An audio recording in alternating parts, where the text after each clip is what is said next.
नमस्कार, शिंदे किचनमध्ये आपलं स्वागत आहे. मी आज इथं पपईचा हलवा बनवणार आहे. तर त्याच्यासाठी इथे एक मोठी पपई घेतली मी. पपई चांगली पिकली. तिथं मधून तिला कापून घेतली. त्याच्यामध्ये बिया नाही जास्त, थोड्याशाच बिया आहेत. त्या आपण एका चमच्याने काढून घ्यायच्यात सगळ्या पपईतल्या बिया.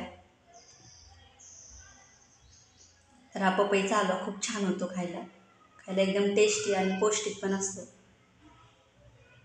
तर इथं सगळ्या बिया काढून घेतल्यात मी पपईच्या. आता आपल्याला कापून घ्यायची पपई. ह्याच्या साला अगोदर नाही काढली पपई कापून घेतल्यानंतर त्याच्या आपण जसे आंब्याचे छोटे छोटे तुकडे करून काढून घेतो तसंच करायचं आपल्याला. तसंच काढून घ्यायचे पपईचे तुकडे.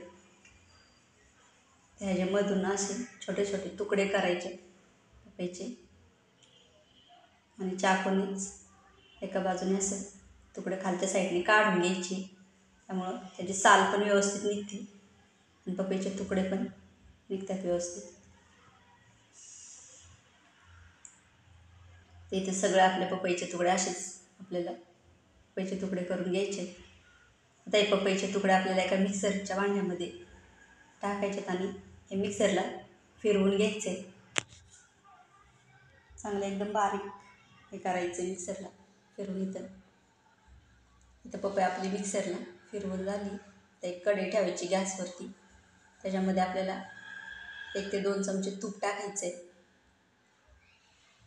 तूप चांगलं गरम झाल्यानंतर म्हणजे आपण पपईचे तुकडे घेतले ते मिक्सरला फिरवून ते टाकायचे कढईमध्ये. आणि त्याला जोपर्यंत त्यातलं एकदम सुक्का होत नाही हलवा तोपर्यंत आपल्याला हे सारखं हलवत राहायचं आहे.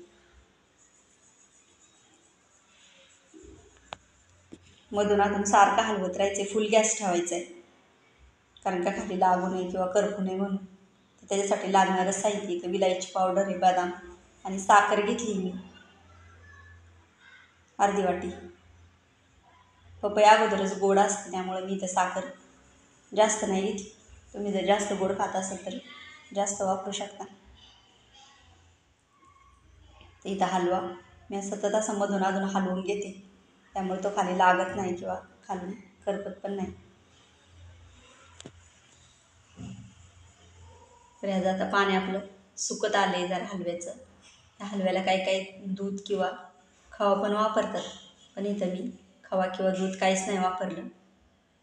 फक्त पपई आणि साखरच टाकली यातमध्ये. इथं पपईचा हलवा पूर्ण असं थोडा थोडा पाणी त्यातलं सुकत आलं की त्यातमध्ये साखर घालायची आपल्याला. तर साखर घातल्यानंतर पण परत त्याला 5 मिनटं असं चांगला हलवायचं आहे, साखरेचं पूर्ण हे होईपर्यंत. तर कडेने असं आपण जे तूप टाकलेले ते तूप सुटेपर्यंत हलवत राहायचे. इथं विलायची पावडर टाकली, बदाम टाकले, बदामाचे तुकडे. त्यानंतर परत आपल्याला इथं अजून 1-2 मिनटं हलवतच राहायचं आहे हलवा. तिथं आपला हलवा तयार झाला. तुम्हाला जर माझी रेसिपी आवडत असेल लाईक करा, शेअर करा.